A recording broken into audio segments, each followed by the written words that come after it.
प्रणाम। श्री लिंग महापुराण में पूर्व भाग में एक स्थान पर देवाधिदेव भगवान शंकर ने 3 प्रकार के स्नानों का वर्णन किया है।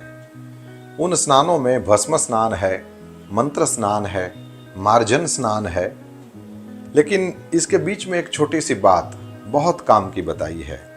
भगवान महादेव कहते हैं कि भाव दुष्टोम भसी स्नात्वा भस्म न शुध्यति, भाव शुद्धश्चरेत शौचम अन्यथा न समाचरेत। कहते हैं कि पहले जल स्नान, फिर अग्नि स्नान माने भस्म स्नान, और फिर मार्जन रूप मंत्र स्नान करना चाहिए। उसके बाद परमेश्वर की पूजा करनी चाहिए। और इस श्लोक में कहते हैं कि भावदुष्ट अर्थात श्रद्धा रहित प्राणी ये जल में स्नान करे या भस्म भी लगा ले तो भी शुद्ध नहीं होता है। भावना से शुद्ध होकर ही मनुष्य को शुद्धि करनी चाहिए, अन्यथा नहीं। इसका अर्थ ये हुआ कि जल आदि से स्नान करना ये स्थूल शुद्धि है, और मन से शुद्ध रहना यह सूक्ष्म शुद्धि है, जिसकी परम आवश्यकता है, और ये ऊंचे प्रकार की शुद्धि मानी गई है।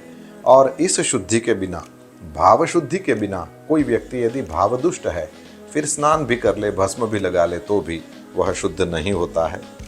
कहते हैं सरित सरस तडागेषु सर्वेष्वा प्रलयम नरः स्नात्वापि भावदुष्टश्चेन न शुध्यति न संशयः।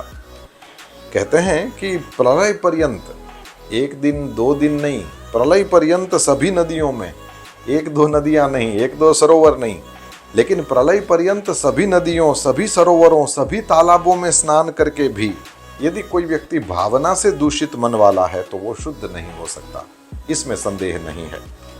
कहते हैं कि नृणाम ही चित्त कमलम प्रबुद्धम अभवद यदा प्रसुप्तम तमसा ज्ञान भानोर्भासा तदा शुचिहि। तमोगुण के प्रभाव से मनुष्य का जो चित्त कमल है, अद्भुत शब्द यूज किया है। कहते हैं कि वो चित्त कमल सोया हुआ रहता है, और जब तमोगुण के प्रभाव से वह चित्त कमल सोया हुआ रहता है तो वो कब चेतनायुक्त होता है?